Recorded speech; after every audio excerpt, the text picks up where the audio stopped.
Movie? అదే ఆలోచిస్తున్నా అప్పటి నుంచి. వీళ్ళు సమాంత సమాంత అని రెచ్చగొట్టి నన్ను పిలిపించారు పాపం. ఇంకొక స్పీచ్ వెయిట్ చేయాలి మీరు.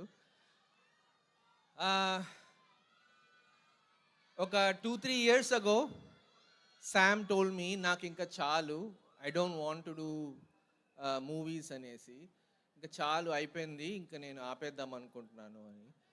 And I was watching her act in our series and I realized the potential that this woman had and I said ఒక్క సినిమా చేద్దాం తెలుగులో, అట్లీస్ట్ ఒక్కటి చేస్తాం, let me do it అంటే లేదు నాకు ఇంకా చాలు అని.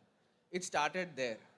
So I was thinking ఎలాంటి మూవీ చేస్తే I can capture the skill set of this wonderful actress and I'm talking like a filmmaker. So I was thinking ఎలా చేస్తే అని ఒక తెలుగుతనంతో నాకు తెలిసిన తెలుగు సినిమాలు చూశాను, ఆ జాన్రాస్ చూశాను. ఈ ఫ్యామిలీ జాన్రా అని ఎప్పటి నుంచో నడుస్తోంది, దీన్ని ఎలా సబ్వర్ట్ చేసి అదే ఆనందంతో అదే థాలీలో వేరే కూరలు ఎలా పెట్టాలి అని చూసి స్టార్ట్ చేసిన సినిమా ఇది. సో దీనిలో she's one of the most terrific comedic actors I know of. Because comedy timing is very tough and to bring humor with female characters not many have attempted. So వీళ్ళిద్దరి friendship ఉంది కదా సినిమాలో, that really shined through. That was my favorite part more than the action. Action ఇప్పుడు శామ్కి చాలా easy, gun ఇచ్చినా కత్తి ఇచ్చినా చేసేస్తుంది, స్టంట్ డబుల్ వద్దంటుంది. So I was really happy that తెలుగులో ఎప్పుడో చేద్దామని వచ్చాను ఒక many years ago. ఇక్కడ ఫస్ట్ హైదరాబాద్కి వచ్చాం నేను డీకే చేద్దామని, కానీ కుదరలేదు, చాలా చాలా రెస్ట్రిక్షన్స్, చాలా చాలా అడ్డాలు.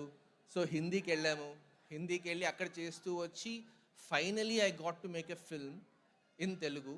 I miss DK but finally I got to make it. And ఒక తెలుగు సినిమా చేస్తే the reception, the love, the excitement ఇంత ఉంటుందని ఊహించుకోలేదు. సింగిల్ స్క్రీన్స్కి మల్టీప్లెక్సెస్కి వెళ్ళాం మేమందరం, వెళ్ళి ప్రతిదీ చూస్తుంటే ఆ విసిల్స్, ఆ హూట్స్, ఆ ప్రేమ, ఆ ఆప్యాయం, ఆదరణ was really really heartful to see. So having seen this, మీరందరికీ బాగా నచ్చిందా మా ఇంటి బంగారం? సో అక్కడ కూర్చొని ఉంటే ఆలోచిస్తూ ఉంటే ఒక ఐడియా వచ్చింది, అందరూ భాషలు వింటూ ఉంటే ఇంత మంచి స్పీచ్లు ఇచ్చారు, నాకేం పెద్ద రాదు అని ఆలోచించా. కానీ ఒక పాయింట్ చెప్పగలుగుతా, మీకు అందరికీ నచ్చిందంటే ఇంకొక part 2 చేయొచ్చా అని ఆలోచిస్తున్నాను.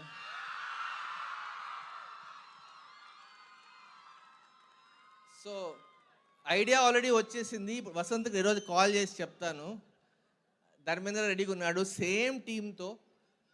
ఒక్క 2 yearsలో వద్దామా వెనక్కి? Let's come on. Yeah so yeah that's I'm inspired to do another part, first time to do like a sequel to this film, and it's going to be double this fun, double this excitement. I'll come back and tell you all about it. For now, just want to thank my wonderful cast and crew, my production crew. We're a very small unit.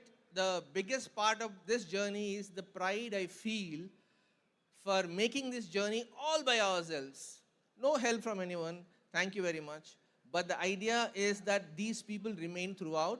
వీళ్ళందరికీ నా cinema లాగా వచ్చి help చేశారు, involve అయ్యారు, వాళ్ళకి పని కాని పనిలో వచ్చి ఇన్వాల్వ్ అయ్యి పని పూర్తి చేశారు. So that is what is really heartening to see this little crew come together and get this big success. Thank you so much for the audience.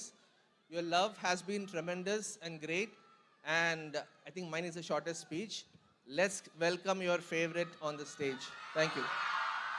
Raj గారు మొన్న హైదరాబాద్ సక్సెస్ మీట్లో సమాంత గారు మిమ్మల్ని బాబు అని పిలుస్తానని చెప్పేశారు. మరి ఇప్పుడు మీరు కూడా చెప్పాలి కదా, శామ్ని మీరేమని పిలుస్తారు?